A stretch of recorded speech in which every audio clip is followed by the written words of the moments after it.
आपको खबर दें, सुप्रीम कोर्ट में सुन्नी इत्तेहाद काउंसिल की मखसूस नशिस्तों से मुतालिक केस की समाअत दोबारा से शुरू। इलेक्शन कमीशन हुकाम और अटॉर्नी जनरल अदालत में पेश। जस्टिस मंसूर अली शाह के मुताबिक केस को रोजाना की बुनियाद पर सुनकर निपटाना चाहते हैं। तो आपको अपडेट कर रहे हैं, सुप्रीम कोर्ट में सुन्नी इत्तेहाद काउंसिल की मखसूस नशिस्तों से मुतालिक केस की समाअत दोबारा से शुरू हो चुकी है।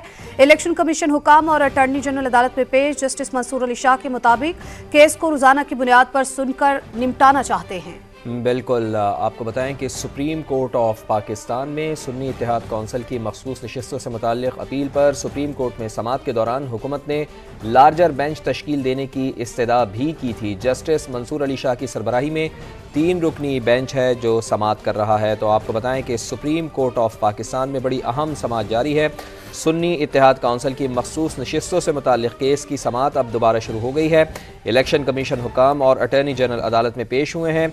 जस्टिस मंसूर अली शाह के मुताबिक केस को रोज़ाना की बुनियाद पर सुनकर निपटाना चाहते हैं। तो बड़ा अहम केस है।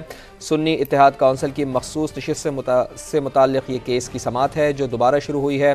8 तारीख को इसकी समाअत होनी थी, लेकिन सुप्रीम कोर्ट ऑफ पाकिस्तान की जानिब से इसको 6 तारीख को मुकर्रर किया गया है।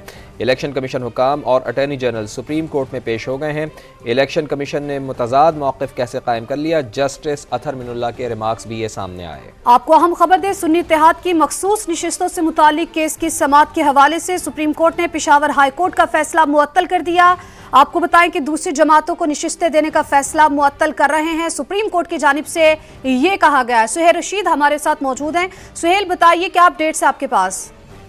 देखिए, अहम पेशरफ सामने आई है। जो मखसूस नशिस्तें सुन्नी इत्तेहाद कौंसिल को फहरिस्त जमा न कराने पर नहीं दी जा सकी थी और दीगर जमातों में तकसीम की गई थी, उस फैसले को मुअत्तल कर दिया गया है सुप्रीम कोर्ट की जानिब से। सुप्रीम कोर्ट में आज समाअत हुई थी और सुप्रीम कोर्ट ने पहला सवाल ये उठाया था कि तनासुब का असूल जो है उसके मुताबिक तो जितनी नशिस्तें किसी जमात ने जीती होती हैं उतनी उसे उस हिसाब से मिलती हैं।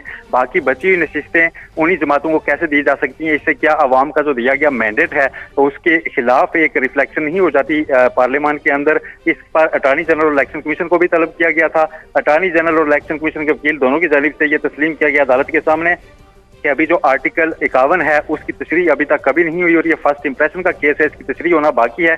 इस पर जस्टिस मंसूर अली शाह की जानिब से रिमार्क्स दिए गए कि फिर हम सिर्फ एक नई तारीख रखेंगे और इन अपीलों को बाज़ाब्ता समाअत के लिए मंजूर करेंगे, लेकिन साथ हम मुअत्तल कर रहे हैं जो फैसला इलेक्शन कमीशन और हाई कोर्ट का था कि मखसूस नशिस्तें दूसरी जमातों को दी जाएंगी, क्योंकि हमने जो अवाम की मंशा है, जो अवामी मैंडेट की मंशा है और जो आइन की मंशा है उसका तहफ़्फ़ुज़ करना है और अवामी मैंडेट का तहफ़्फ़ुज़ भी यकीनी बनाया जाएगा। इसलिए अभी हम सिर्फ इसको मुअत्तल कर रहे हैं फैसले को जिसमें ये मखसूस नशिस्तें दूसरी जमातों को दी गई थी, और हम एक आइंदा तारीख रखेंगे। फिलहाल सिर्फ हम लीव ग्रांट कर रहे हैं कि अपीलें दायर की जा सकती थी और ये अपीलें काबिल समाअत करार दी जाती हैं। और इस पर आज जब समाअत का आगाज हुआ तो कुछ वकीला की जानिब से यह एतराज़ भी उठाया गया था कि क्योंकि इसमें आइनी तशरीह होनी है तो इसलिए लार्जर बेंच तश्कील दिया जाए, तो उस मामले को भी देखा जाएगा। लेकिन अभी पहले दिन की समाअत पर फैसले को मुअत्तल करने के अहकाम जो हैं वो सुप्रीम कोर्ट की जानिब से इस वक्त सुनाए गए हैं कि दीगर जमातों को जो मखसूस नशिस्तें दी गई हैं उस हद तक इस फैसले को मुअत्तल किया जाता है।